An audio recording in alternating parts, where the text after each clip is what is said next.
It's a beautiful story, isn't it? I really Yes, like it's so smart. it It's is. like, Indeed. wow, it's very refined. Usually, any story with a fox in it is going to be. And I don't like foxes. It's like I'm more a wolf person. Like I Hmm. like the personality of the wolf, Hmm. and and all that. But for me, the fox, because maybe because I read a lot, and in like Japanese literature, the Hmm. fox is a shapeshifter. A shapeshifter.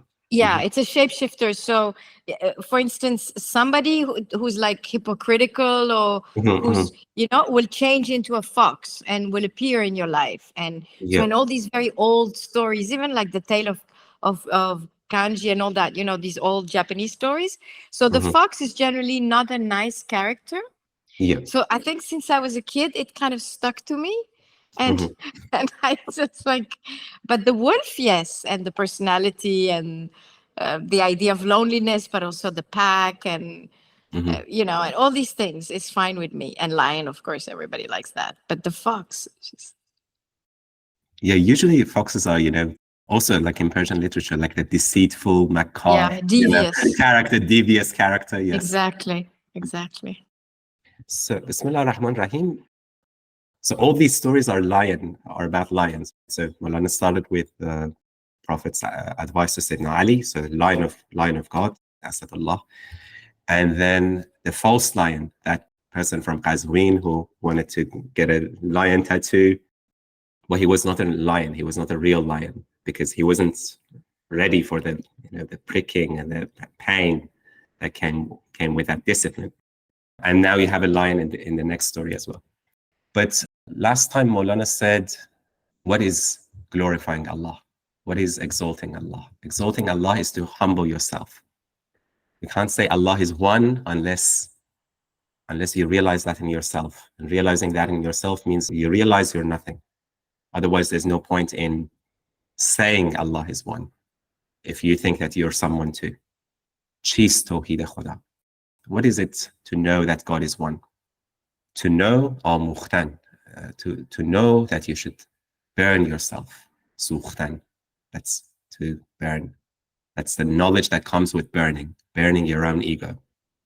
And if you want to shine like day, you should burn your night existence, the dark existence of your ego. And then he gave the example of copper in alchemy. That copper has to burn away, has to disappear. And when it melts away, then the gold shines, the gold that's underneath. And that's all of us. There's that gold, there's that divine in us. That's the nafkha of Allah. Allah breathed into us. That's in all of us, but it's covered with all the rust and dust and the false existence, the copper. And then Maulana says, Dar man u ma sakht kardasti do dast. You cling to I and we, individual pride and collective pride. And all of the world's ruins, all of the world's problems, it's caused by these two, the man and the ma, the I and we.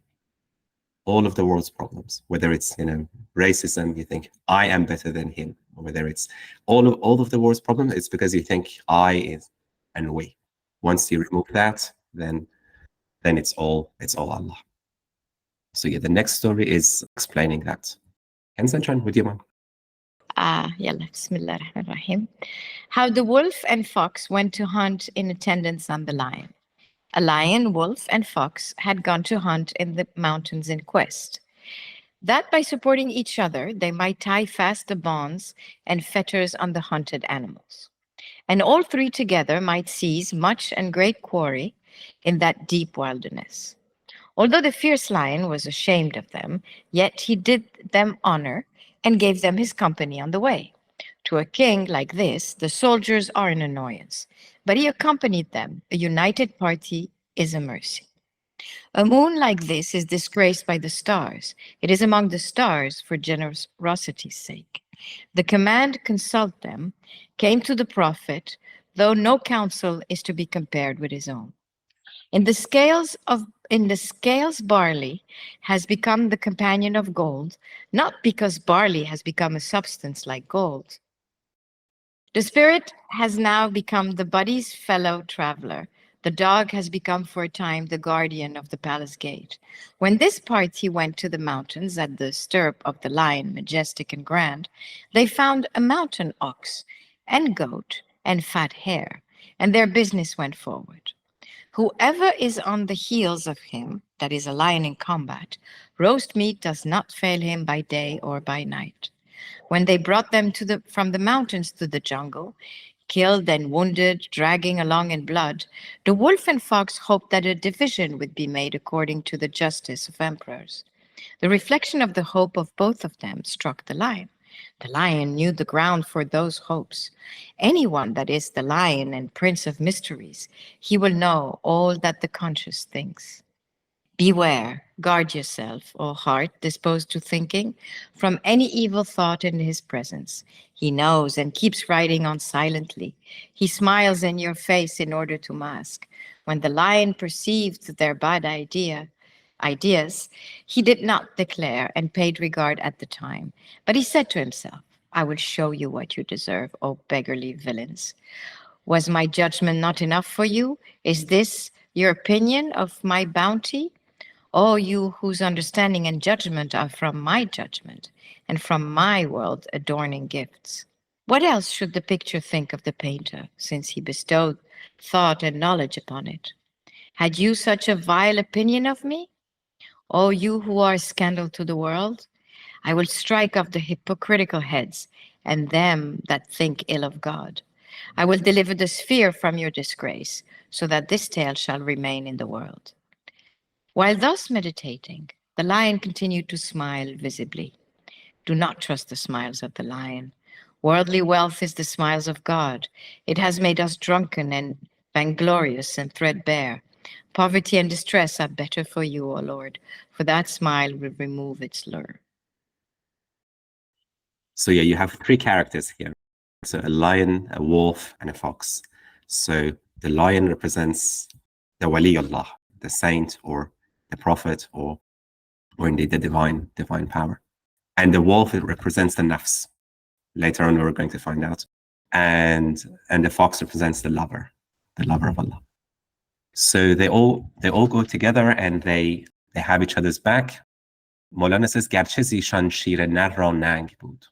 The fierce lion was ashamed of them. So they're not on the same level. They're going together, but the lion is the sultan. The lion is above them. But he kept their company out of bounty, out of generosity. Just like the moon and the stars. They're together, but they're not the same. In چنین مهراز اختر ننگ هاست او میان اختران بهر سخاست. Just like the moon that's between the stars because of bounty, because the moon wants to shine. And it's the moon's light that's reflected in the other stars, and the moon shines more brightly. And yeah, Maulana gives several examples of that. So in the scales, they used to put barley to check if the scales is correct when weighing gold. But where is gold, where is barley? You can't compare. The two substances are completely different. And same it is with the spirit and the body. They're together, but they're not the same. Just like the dog of the Ashab al-Kahf. That's the body that keeps the company of the spirit. And yeah, Maulana says, Amr shawarhum paymbar ra rasid. The Prophet ﷺ, he received revelation from Allah directly. But despite that, وَشَاوِرْهُمْ فِي الْأَمْرِ, consult them in matters. Yeah, Maulana says, the wolf and the fox went along with the lion, but the lion was above them. Now they found an ox and a goat and a hare, so 3 preys. And yeah, both of them had greed, wanted to see how this is going to be divided. And the sultan of the jungle, the lion senses. So the lion has this insights, senses what they're thinking, what's going on in their minds. He senses that. Yes, Hans. It's more a question. Okay, so if the lion is the sultan, and the wolf is the ego, and the fox is the lover, right? Yeah. Or love. Why? Yeah. I'm sorry? Or love itself. Or love. Okay, yeah. So why would he be greedy? Because the ego, I understand. Why would love be greedy? Because he wants it all for himself? Could be. Good question, actually. Because, I mean, later on, Maulana is going to say that the fox didn't know at first. And then he said, I learned what I learned from the example of the wolf. So at this stage, maybe the fox is not a lover yet. Okay. All right. Yes, because later on the lion asks, how did you learn how to divide this so wisely? Yeah, he asked the fox. And then he said, oh, I learned it from the wolf, from what happened to the wolf. And then Maulana says, yes, we should learn from the previous generations. So I guess at this stage, the fox is not a lover yet. Okay. Yeah. That makes sense. Yeah. Mm-hmm. So yeah, Maulana is again using that opportunity to say that these awliya, they're jawasis al-qulub. They can see your heart. So, you know, every now and then Maulana says, Pisha ahl dil adab bar batin ast. If you go to a sultan, a king, the courtesy and reverence is outward reverence because they can't see your heart. But when you go to the possessors of heart, ashab al-qulub, then you need both. You need outward reverence and inward reverence. So you should guard yourself from evil thoughts in their presence. You should guard your thoughts as well. So yeah, the lion perceived their bad ideas. He did not declare. He said, now I will show you what you deserve. All your understanding, all your judgment is because of my bounty. It's I who've given you that gift of understanding, that gift of knowledge, that gift of judgment. It's all from my bounty, my generosity. How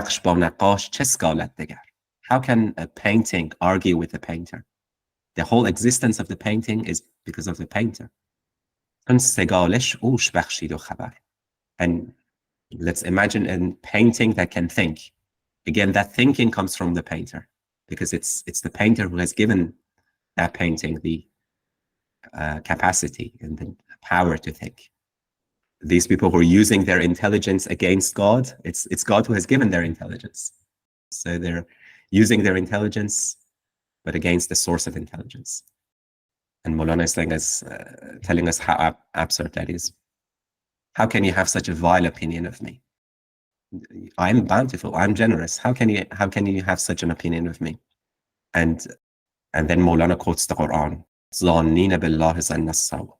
So in the Quran it says, al-mushrikina wal-mushrikat wal-munafiqina wal-munafiqat. The hypocrites, male and female, and the mushrikeen, those who associate others with Allah, male and female, they have bad opinions about Allah. They think Allah is evil, Allah is miser. No, you need to have a good opinion of Allah. And then, yes, you know, as in the hadith, I conform to the opinion that the believer forms of me. So if you have a good opinion of Allah, Allah will be that.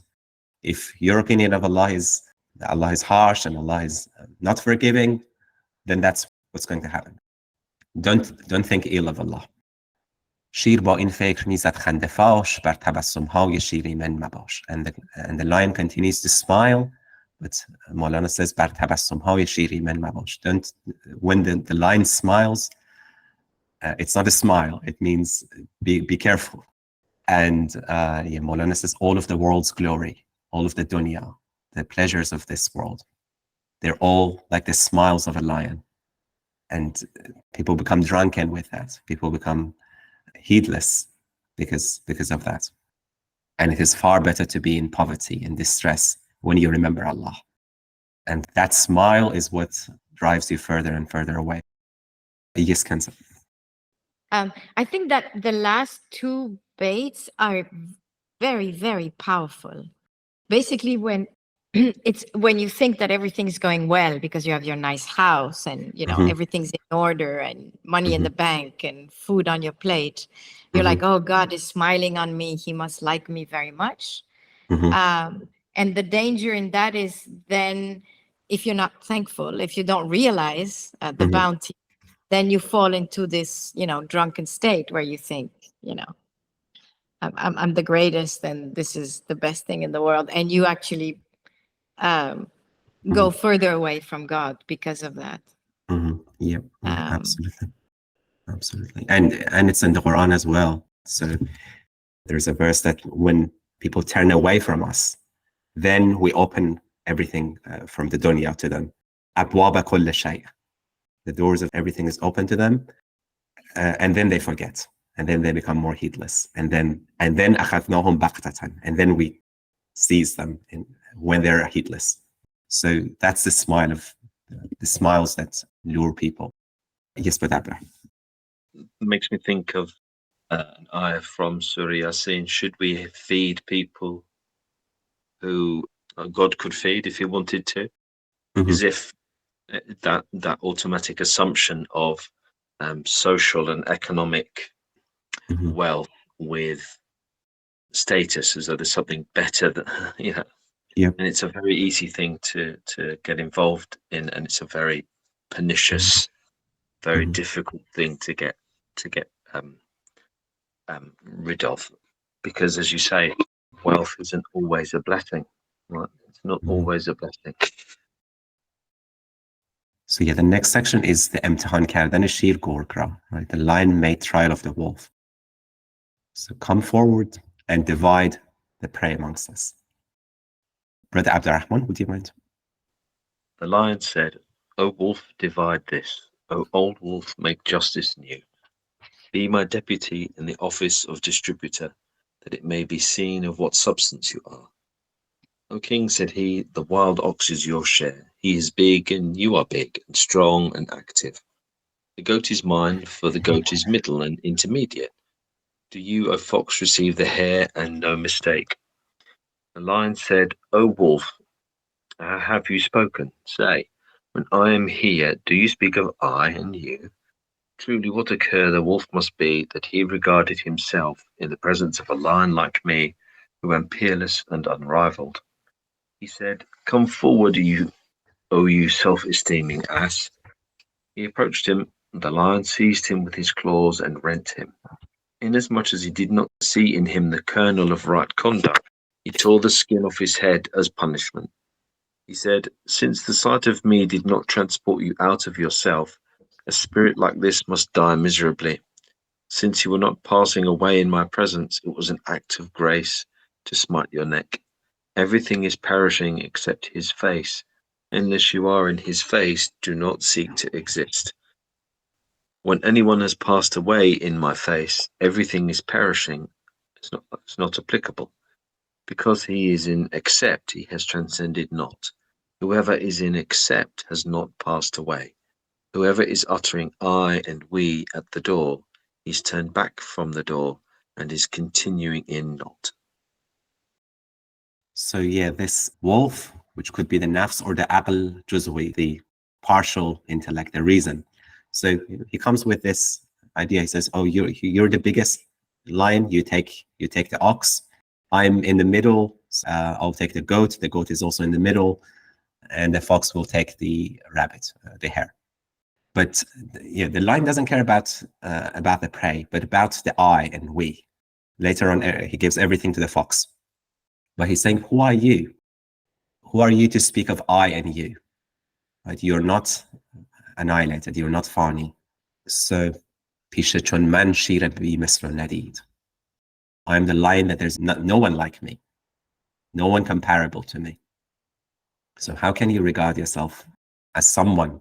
And he seizes him and tears him to bits. And Maulana's conclusion is, if you don't want to die, you need to die before you die. There is the maut ikhtiyari, the voluntary death. You kill your ego before death comes. Otherwise, that death will come anyway, and you will be forcibly annihilated. So everything is perishing except the face of Allah. So the only way is when you're already annihilated in the face of Allah and you're Him. That's when you will have everlasting life. Only those who've annihilated themselves, they're not halik anymore. They're not perishing anymore. They're in Allah. So they've already annihilated the ego. They've transcended the law of the La ilaha illallah. They're already in illallah. And they will have eternal life. And in contrast, those who say I and we, the doors of heaven will not be open to them. The doors of heaven will be open to them who have transcended the I and we. And the next story is again explaining that. Brother Abraham. A certain man came and knocked at a friend's door. His friend asked him, "Who are you, O trusty one?" He answered, "I." The friend said, "Go, it is not the time. At a table like this there is no place for the raw. Save the fire of absence and separation. Who will cook the raw one? Who will deliver him from hypocrisy?" The wretched man went away, and for a year in travel, in separation from his friend, he was burned with sparks of fire. That burned one was cooked. Then he returned and again paced to and fro beside the house of his comrade. He knocked at the door with 100 fears and respects, lest any disrespectful word might escape from his lips. His friend called to him, "Who is at the door?" He answered, "It is you at the door, O charmer of hearts." "Now," said the friend, "since you are I, come in, O myself. There is not room in the house for two eyes. The double end of thread is not for the needle. Inasmuch as you are single, come into this needle. It is the thread that is connected with the needle. The eye of the needle is not suitable for the camel. How should the existence of the camel be fined down, save by the shears of ascetic exercises and works? For that, O reader, the hand of God is necessary, but it is the be and it was of every impossible thing. By his hand every impossible thing is made possible. By fear of him every unruly one is made quiet. What of the man blind from birth and the leper? Even the dead is made living by the spell of the Almighty. And that non-existence which is deader than the dead, non-existence is compelled when he calls it into being. Recites every day he is in some affair. Do not deem him idle and inactive. His least act every day is that he dispatches 3 armies, one army from the loins towards the mothers, in order that the plant may grow in the womb, one army from the wombs to the earth, that the world may be filled with male and female, one army from the earth beyond death, that everyone may behold the beauty of works. This discourse has no end. Come, hurry back to those 2 sincere and devoted friends. Yeah, this is a beautiful story. We mentioned it quite a few times. I say, "An kes ke dar yari bekoft." It knocks on the door. It says, "Who is it at the door?" It says, "I." It says, "Since you are you, I will not open the door." There is no room for 2 eyes. جاده تنگ است شهراه وجود. The road of existence is narrow. There's no room for 2 existences. There's no room for 2 eyes. So if God is, he should be naught. He should be la. So yeah, it says, "Go, it's not time. You're raw. You're not cooked yet." And then he goes, and the fire of separation cooks him for a year, for a full year. He goes, and then he comes back. He comes back, and he's consumed. That fire has consumed his ego. Next time he comes back, he knocks with reverence, with adab, and true adab from the heart, not just outward adab, because he's been burnt. So he says, "Who is it at the door?" This time he doesn't see himself anymore. He doesn't say, "It's I here." He says, "No, it's you. It's also you." He says, "Now come in. You're myself. I can't say no to myself. Nist gunjai do man ra dar sara." But there's no room in this house for 2 eyes. It's just like the eye of the needle. It's if a thread is double-ended, right? It can't go through that. It has to be a single thread that can go in. چون که یکتایی در این سوزن داره. Only if you're single, it's a single thread, then it can get in. رشته را با سوزن آمد ارتباط، نیست در خور با جمل سم الخیاط. So that thread is connected with the needle. The eye of the needle is not suitable for the camel. It's in the Qur'an. Yes, Kenza. Yeah, it's in the Quran, but it's first in the Bible before it was there. So it's the Gospel of Saint Matthew's, no, where Jesus says, "It is easier for a camel to go through the eye of a needle than man to enter the kingdom of God." Absolutely. But I just wanted to make a small remark about the thread. So what happens is generally when you put the thread in the needle, the easiest way to do it is to actually fold the thread in 2 Yep. And then where the thread is bent, this is what you use to put in the needle. When it's bent. Yeah. Yep. So what you do is you take the thread, you bend it in two, and through that you put it through the needle. That's the easiest way to do it. Because Yeah. even if you do it singly, if the thread, because the thread is made of different threads. So as you do this, sometimes it doesn't go through. Right. So this idea, which I found in another poem, and I've been searching and I don't remember I saw it. It was about this, it is also a Sufi poem about a carpet maker. And it's the idea that, you bend it. So you kind of bend your ego. I don't know how to, like, you make yourself smaller. Yep. But if you're still arrogant, you will try to use the other side. Since you bend the thread, on the other side, you're going to have two ends. So even though you're bending, so your ego is smaller, you're still trying to use the two ends rather than the folded side of the thread. Yeah. So anyway. Yeah, I actually read the passage in the Bible in Saint Matthew, and that's a beautiful story as well. So the story goes: a young rich man comes to Jesus, comes to Sayyidina Isa, and he says, "How can I inherit the kingdom of Allah? How can I inherit the eternal life?" It's interesting. It says, "Good teacher, how can I inherit the kingdom of Allah?" And Sayyidina Isa first says, "Don't call me good teacher. No one is good except Allah." But then because he has insight, he realizes this man is on the level of Sharia, so on the level of outward. So he gives, his initial response is, okay, if you want to have eternal life, follow the commandments. Don't steal, don't murder, respect your parents, don't give false testimony, that kind of thing. And the man says, no, I'm not satisfied with this. I've been following all of these since childhood. I need something more, more intense, more spiritual. And he says, okay, now go and sell everything you've got. Go and sell everything you've got and come and follow me. So that's the tariqah. That's the follow me. Give up your attachments. Let go. And the man's face falls. Says, no, this I can't do, because he was rich. And then Jesus, Sayyidina Isa, he says, it's more difficult for a rich person to enter the kingdom of Allah than for a camel to go through the eye of the needle. So that's more possible. The possibility of a camel going through the eye of the needle, that's more likely than someone who's attached to all these things to go through that eye of the needle. And then the disciples of Jesus, they say, so is there any hope? Can anyone be saved? Because they realize all of us are camels. All of us have egos. Is there any hope? And then he says, yes, with God, it's impossible with man, but it's possible with Allah. And that's again what Maulana is saying here. So he says, God can do the impossible. He has the power of be and it was. So the hand of Allah, you can't get rid of your own ego by yourself. You need the help of Allah. You need that hand of Allah. Otherwise, that camel grows bigger and bigger instead of getting smaller and smaller, which is what you want. So yes, you need ascetic exercises, you need riyazat, you need practice, but you also need the hand of Allah. You need to pray.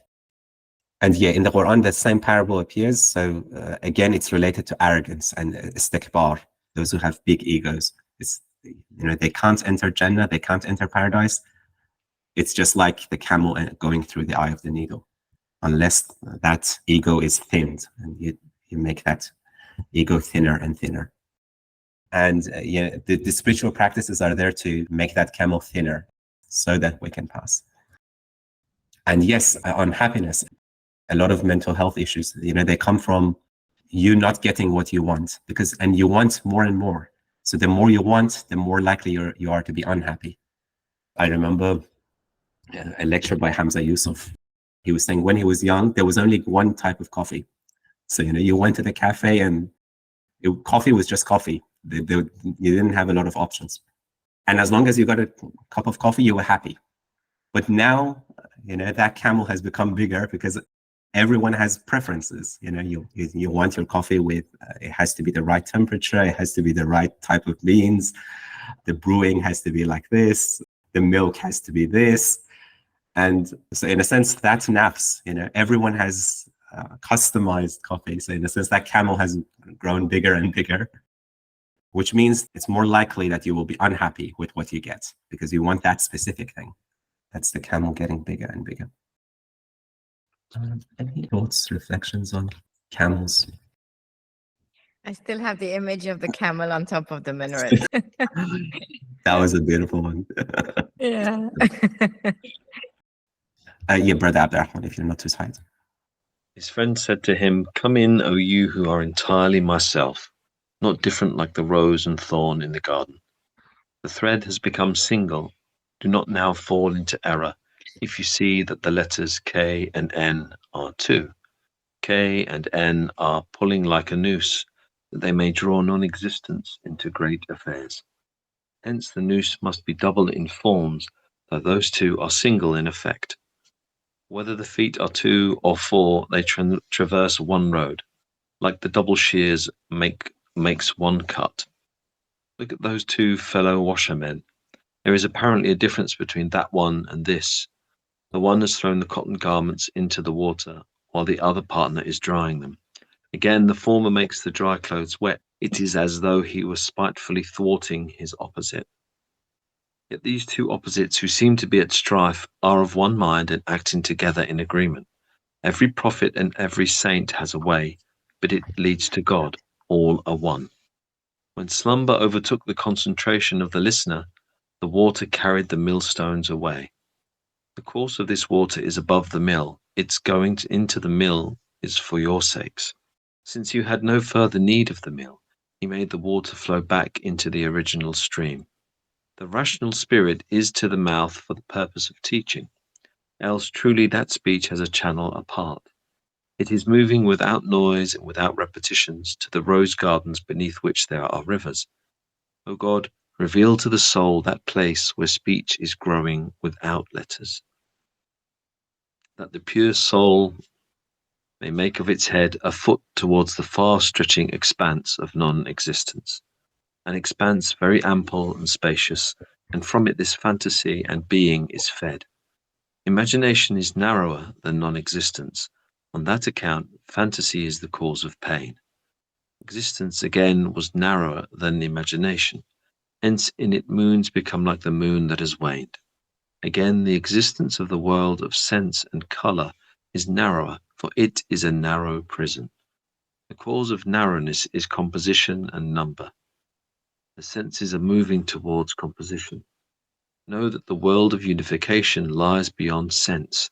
If you want unity, march in that direction. The command kun was a single act, and then nun, n, and k occurred in speech, while the meaning was pure. This discourse has no end, returned to what happened to the wolf in combat. So Maulana is talking about unity. And again, he gives several examples, like the letters Kaf and Nun in Kun, B, and it is. There are two letters, but they do one act. So there is unity, and that unity is invisible. That unity is inward. It's transcendent unity. So just like the feet, if you have 2 feet, you walk, those feet act in harmony. Just like scissors, when you cut something, they're one, they act as one. And he gives examples of the washermen. One of them dries the cloth, the other one wets it again, dips it in water, again the other one dries, but they act in harmony. If you look at it outwardly, you say, oh, these guys are fighting each other. But no, they're actually completing each other's work. They're acting together in agreement. And then Maulana says, this is like every prophet, every saint. If you look at it outwardly, yes, they have different shari'ahs, they have different rituals, they have different ways of doing things, but they all lead to the one source. They all come from the one source, they all lead to the one source. So they're all one.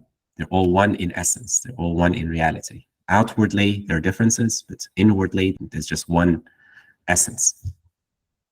And then it's interesting because, these Masnavi sessions, there will be people listening. So there was an audience. And usually it would be tradespeople who would come and listen to Maulana. And they were sleeping, they were falling asleep, either because they were tired or Maulana sensed there's that spiritual slumber that's overcoming them. So he's saying, Now that چون که جمع مستمع را خواب برد. Now that you're falling asleep, سنگ‌های آسیا را آب برد. The water carried the millstones away. So, the water mill, there were two stones, the upper stone and the lower stone. And Maulana is saying, my lips are just like those stones. And this is the mill. And I don't need to talk. I don't need to say these things. I'm saying these things for teaching, because you need bread, you need spiritual food. And this is the water mill. But otherwise, if you don't want to listen, if you want to sleep, this speech has another channel. This water will go back to its source. It will go back to the Jannat and Tajri min tahtaha al-anhar. It will go back to the rose gardens. So the reason I'm talking is because of teaching. Otherwise, this speech goes back to those rivers and goes back to those paradises. And then he prays. He says, Ey Khuda, jan ra tu bin ma an maqam kan daru bi harf mi ruyat kalam. Show us that place beyond place, when without speech, without letters, without saying anything, words grow. That's the spiritual realm. That's a world that's so expansive you can't even imagine. تا که سازد جان پاک از سر قدم سوی عرصه دور پهنای عدم. So that the soul journeys towards that expanse of non-existence. And when Maulana says non-existence, it means beyond existence, beyond the sensory existence. عرصه بس با گشاد و با فضا وین خیال و هست یابد زونوا. That's the expanse that's beyond fantasy, beyond khiyal, imagination, and also beyond hasti, beyond being. تنگتر آمد خیالات از عدم. Imagination is narrower than non-existence. So things you can imagine in your mind, that's narrower than the beyond existence, which includes that and even more. And that's why imagination is a cause of pain. What's narrower than imagination is the sense world. It's the world that's around us, things you can see and touch. There's so many things you can imagine, but you can't see. You cannot touch, but you can, in your mind, you can see them. So narrower still is the world of sense. That's a smaller world. And then again, in the world of existence, if you come to number and composition and color, again, it's narrower. It's a prison at dunya stajn. The dunya is a prison. It's when you're caught up in numbers and caught up in senses, and you can't go beyond that. That's when it becomes a prison. And the reason it's narrow is because of number and composition. And your senses are moving towards that, moving towards the narrow world. It's like if I say to you, give me a number and I will pay you. The moment you give me a number, you have limited the potential. So the world of imagination, that's limitless. But the moment you come to numbers, it's limited. It's you might say, I don't know, 80,000. That's 80,000. Not more, not less. So number limits, forms limit, senses limit. But beyond this world of sense is the world of Tawhid. It's the world of unification. And if you want the unity, you need to go beyond senses. You need to go beyond imagination. You need to go beyond what eyes can see, beyond what minds can perceive. That's another world. That's beyond all of these. So that's where you will find Tawhid. And that's when you will realize that kun, yes, in outwardly it's kaf and noon. But the meaning, in meaning, there is no kaf and noon. In meaning, there is no differentiation. There are no differentiations. It's all pure unity. It's all pure oneness. Yes, Kanz. Yes, if I may. This is sorry, it's late. Theologically, there we go.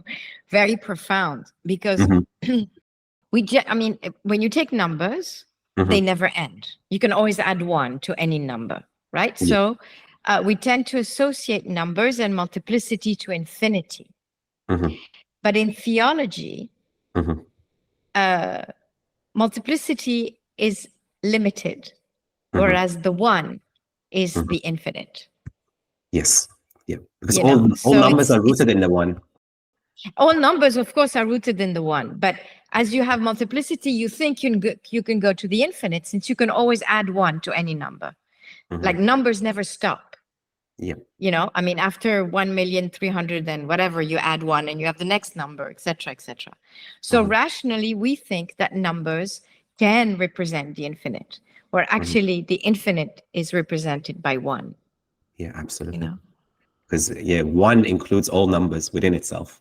All numbers are 1, 2 is 1 plus 1, right? 3 is 1 plus 1 plus 1, and so on.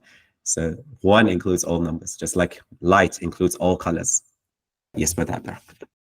It reminds me of the first sermon of Nahj al-Balagha, in which Imam Ali talks about being one, but not as in the sense of number. He's not one amongst numbers, and that seems to be an important component to what Kendra John was just saying, that there's a natural tendency, if we think of the infinite in terms of number, of it's a thing like other things. Allah is not a thing. I think number is probably the limit of the intellect. Yeah. And it's very difficult for our human intellect, the partial intellect, to go beyond that, because it's like trying to see, 10 dimensions is very difficult. That's what comes to heart. Yeah, absolutely. Absolutely. So yeah, that's, what's quantifiable. Even, when it comes to the physical world, when you think of an apple, there's so many things about that apple that cannot be numbered. It's it's the smell of the apple, the beauty of the apple. All of those are beyond number. But what is quantifiable is how much it weighs, what's the size, that kind of thing. And that's limited. And that's knowledge on some level, but there is more to that. So Maulana is saying there is more to that. Even if you want to know an apple, taste that apple. The taste of the apple cannot be explained by any number. In the world today, we want to explain everything by number, by everything's quantifiable, everything, right? We want to quantify everything, but there's so much that's beyond number that can only be tasted, can only be experienced. And yeah, that's the narrowness of the world of numbers, the world of only looking at the world from the point of view of things that can be numbered, can be quantified. Yes, but and also the apple, though it's a series, it's part of other apples, and it has a measurement, it has a weight, it has things that you can measure. But it's also a unique individual. No one will ever have that apple again. No other apple will taste exactly like that, will have its particular blend of qualities. Yes, it's an apple like other apples, but within that, there's some mysterious thing that makes it unique. So there's like a kind of relationship between the oneness of it, the wahid, if you like, and its uniqueness, like ahad kind of thing. There's a mysterious. It partakes of multiplicity because it's an apple like other apples, but then also in some sense it's unique and never to be repeated. So absolutely. And it's interesting, Maulana mentions tarkib wa adad, composition and number. And that's what happens in any scientific field today. It's reduction. Everything's reduced to what it's made of. This person is made of cells and DNAs and molecules, and so that's composition and number, quantify. And Maulana is saying that's limited. That's true on some level, but there is beyond that. Yes, Kenzie. No, it was just a small remark on what was just said about that you will never have the same apple again and it won't be the same. It's that Buddhist notion of the river that flows. Even though it looked like it's the same water, the water that passed in front of you, whatever water that passed in front of you is not the same one. It's always different water that goes in front of you. Absolutely. Yeah, and just to quote Imam Ali in the first sermon, he says, translated in English, he says, God is not a numerical issue. He uses that word, numerical, which includes composition and multiplicity. Multiplicity, absolutely. Yes, but and I think also one of the reasons that world of number and sense is narrower is because inevitably, because we live in that world, when we're talking about composition and number, there is some part of us that's talking really about acquisition. I'm going to count out all of these coins because I want all of the coins. Because we have that acquisitive nature, and it's really important. I find it important to remind myself again and again how the nafs and its acquisitiveness is not separate from my mental processes. So whenever I'm, thinking, that's always underneath it, Yeah. And so that kind of throws us back to the camel again, Exactly. It's all the tricks of the nafs. Absolutely. It reminded me of this Little Prince. There is this guy who's Little Prince comes to him and he's counting the stars. He's just busy, 674, 675, counting the stars. And then he says, "Why are you counting them?" He says, "Because I'm the first person who thought about owning the stars, and they're mine now." And he says, "What does it mean to own the stars?" But he says, "No, I'm the first person who thought about this." And he keeps counting the stars. But ultimately, what does it mean to own anything? Ultimately, everything belongs to Allah. That's our illusion. That's our fancies and thoughts that we think we own anything. And that's counting. It's just as meaningless as that person in the Little Prince. So the illusion, as you say, is a filter. It blocks off some of the if you like, the visible light, so to speak, in that sense. That if we didn't have that filter, those pair of dark sunglasses, we would be able to see a broader world, which is the world above that one, and so on and so forth. 100%. So we really do it to ourselves. Absolutely. Yes, Saraj. I was just thinking of Surah Homaza, where it talks about counting money Absolutely. and wealth. You get distracted and none of it is important. Yeah, absolutely. الذي جمع مالا وعدده. He gathers possessions and counts. Yes, Kanz.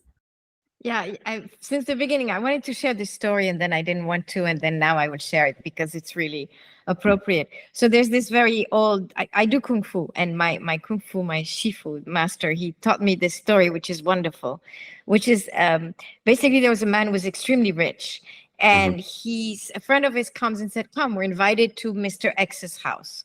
So they get to Mr. X's house, and his friend tells him, Mr. X, he has more money than you. His house is bigger than you. He has more horses than you. Well, today would be he has more cars than you. He has much more than you do, even though you're very wealthy. So the wealthy man turns to him and says, well, actually, he's missing something. He's missing something very important. He's saying, what is he missing? He is missing enough. I have enough. He doesn't have enough. Yep, exactly. Yes, Madam. It's ألهاكم التكاثر حتى زرتم المقابر. That's the explanation of that. Indeed. Yes, so Maulana says, in Sukhan Payan Nadarat. This discourse has no end. Maulana says this hundreds of times during the Masnavi. This has no end. Let's go back to the story.